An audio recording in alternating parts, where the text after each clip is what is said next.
Hello दोस्तों, कैसे हैं आप सब। तो कल लक्ष्मी पूजा का ब्लॉग आपको कैसा लगा प्लीज़ मुझे कमेंट करके ज़रूर बताएं। नहीं देखा हो तो लिंक मैंने डाल दी है, आप एक बार चेक कर लें।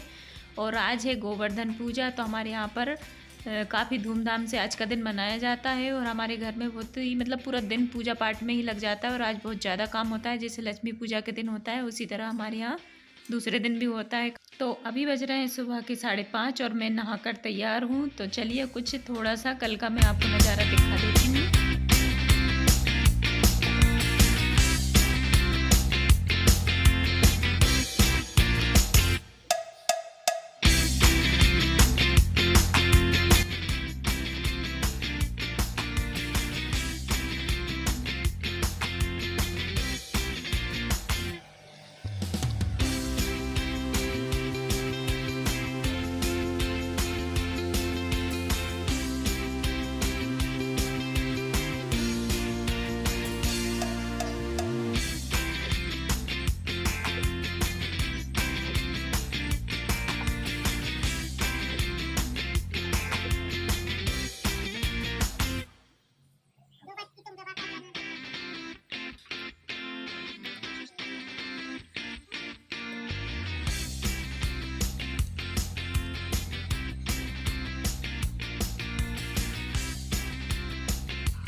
ये जो आप देख रहे हैं ये बाहर का नज़ारा है। तो ये देखिए खूब लाइट से सभी को सजाया हुआ है। घर का एक एक कोना बाहर से लेके अंदर तक सभी हर एक कोने कोने को दीपक से सजाया गया है, लाइट से सजाया है। ऐसा सभी के घर में होता है क्यों माता जी का तो सभी स्वागत करते हैं और सभी के घर में इसी तरह से रौनक रहती है। काफ़ी सारे पकवान बनाए जाते हैं।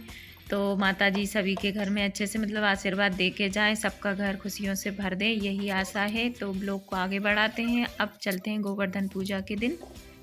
दीपावली का त्यौहार काफ़ी बड़ा त्यौहार होता है। इसे 4-5 दिन तक मनाया जाता है। अलग अलग सबके तरीके होते हैं, रीति रिवाज होते हैं। तो हमारे यहाँ पर इस तरह से एक मटकी ली जाती है गोवर्धन के दिन सुबह से, और उसमें दूध में हल्दी मिलाकर रखते हैं और गाय भैंस को सभी को नहलाते हैं। इसके बाद उनको करते हैं तैयार। तो तरह तरह के कलर लाते हैं, कई तरह के कलर लेकर आते हैं और कलर से उनको सजाया जाता है।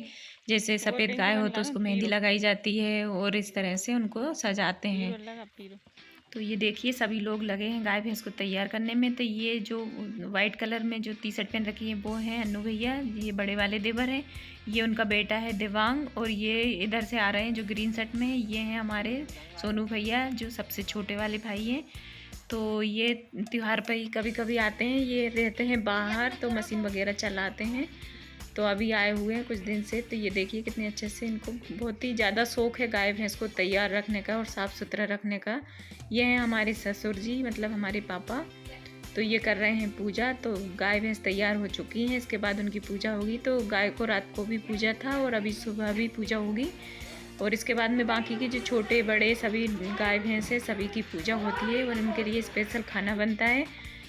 तो इस दिन की पूजा में स्पेशल रेसिपी होती है हमारे यहाँ पर। ये मैदे के जो पापड़ बनते हैं वो, और बनती है उड़द के बड़े। तो जो हमारी गाय भैंस होती है सभी को दिए जाते हैं। इस तरह हम पहले ही बना के रख लेते हैं, और बड़े जो होते हैं उसको रात में ही बनाते हैं। पूड़ी भी बनाकर, खीर बनाकर रात को ही रखते हैं, फिर गोवर्धन की पूजा के लिए अलग से बनता है।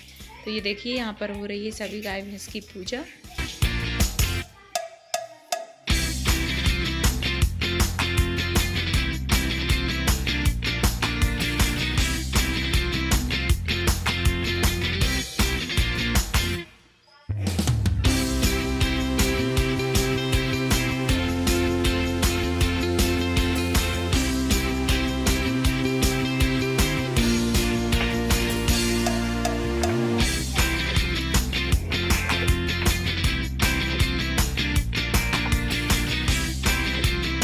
अब यहाँ पर पूजा हो गई है। अब जो हल्दी वाला दूध था उसको नीम की पत्ती से इन पर छिड़कते हैं। अब इससे पता नहीं क्या होता है, लेकिन ऐसा हमारे यहाँ पर रिवाज है। इधर लगे हैं सब लोग पटाखे फोड़ने के लिए,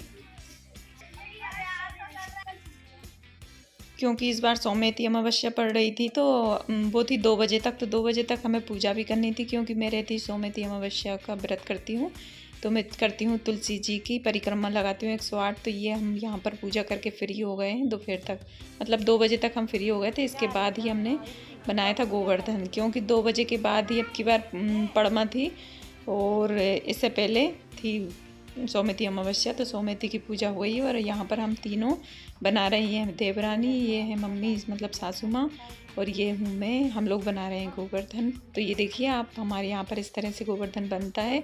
आपके यहाँ पर कैसा बनता है? अब जैसे गोवर्धन बन जाते हैं उसके बाद में उनको दूध पिलाया जाता है और इसके बाद उनको ढककर छोड़ देते हैं थोड़ी देर के लिए। जब पूजा होती है तभी उनको उगाड़ते हैं। तो और इसके बाद में यहाँ पर हम मिट्टी के 5 बर्तन रखते हैं और रखते हैं जो हम पहले मई करते थे, अरई मूसर, ये चीज़ें यहाँ पर रखाई जाती है। इसके बाद में करते हैं पूजा।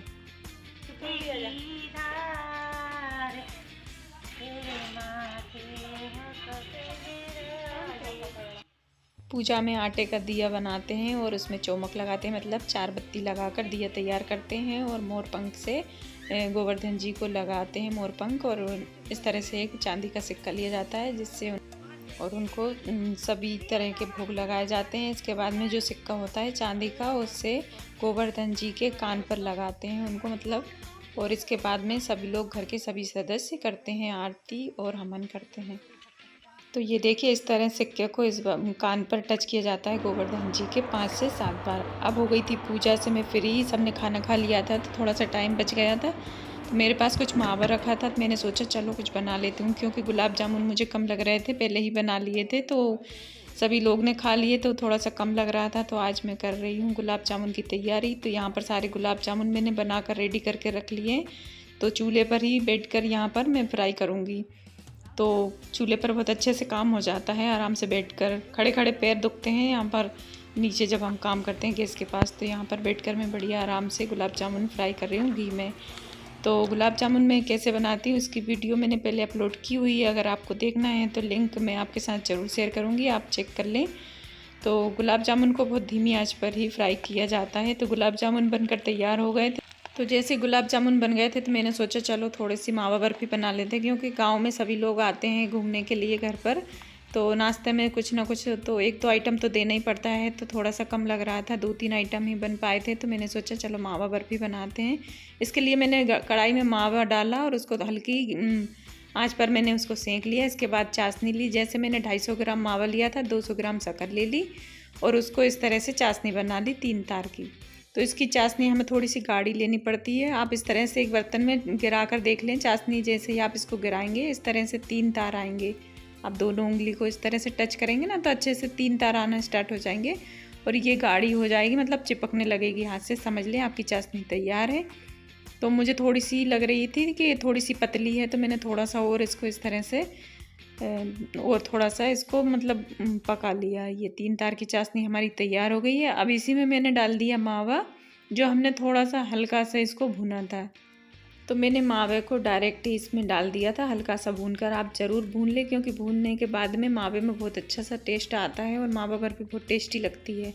तो यहाँ पर मैंने चाशनी में ही थोड़ी सी इलायची डाल ली थी और इस तरह से जो मावे में जो थोड़े से गुठलियाँ बन रही थी उनको इस तरह से चम्मच से मैंने फोड़ लिया। तो आराम से, बहुत आराम से हम जैसे स्लो गैस पर इसको बनाते हैं, तो मैं तो चूल्हे पे बना रही हूँ।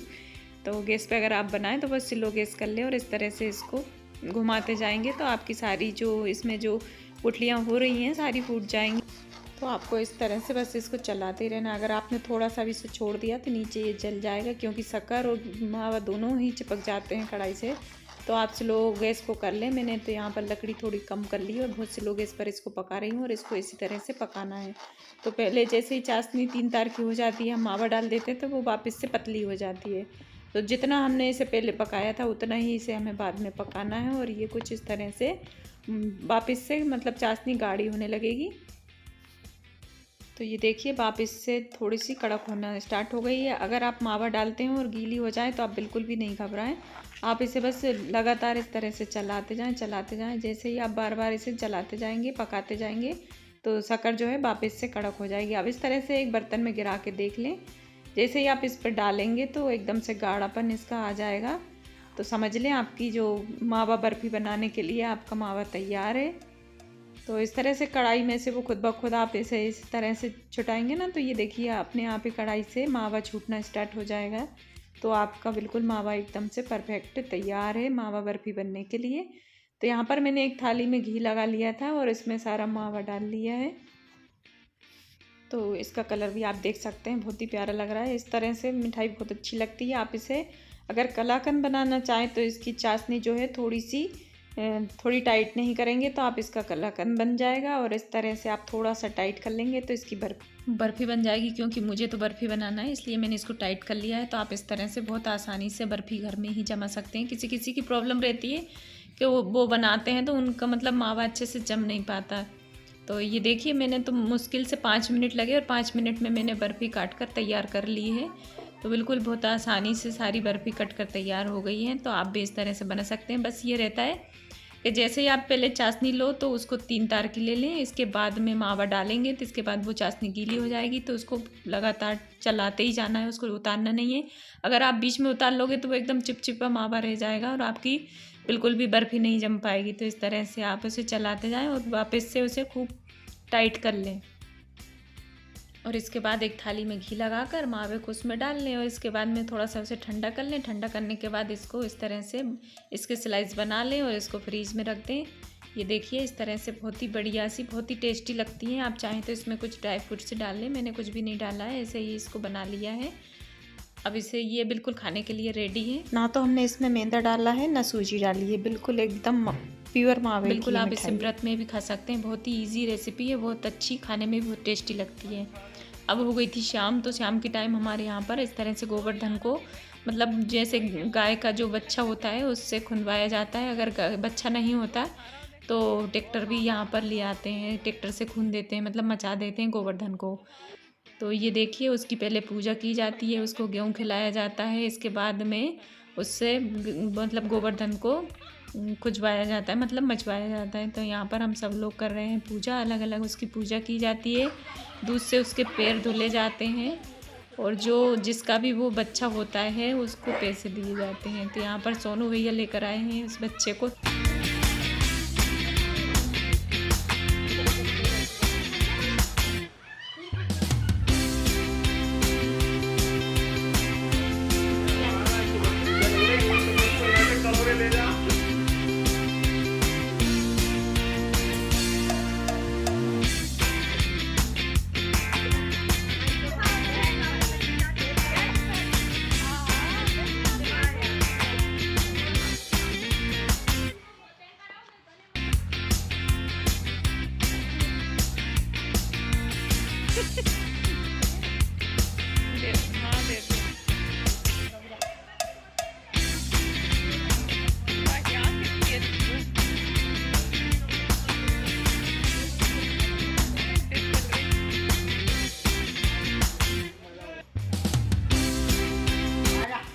तो इस तरह से हमारे यहाँ पर गोवर्धन जी की पूजा की जाती है और गोवर्धन जी बनाए जाते हैं। तो आज का ब्लॉग आपको कैसा लगा? अच्छा लगा हो तो प्लीज़ एक लाइक ज़रूर कर दें और चैनल पर नए हो तो चैनल को सब्सक्राइब कर लें। अपने फ्रेंड्स के साथ चैनल के लिंक को शेयर करें।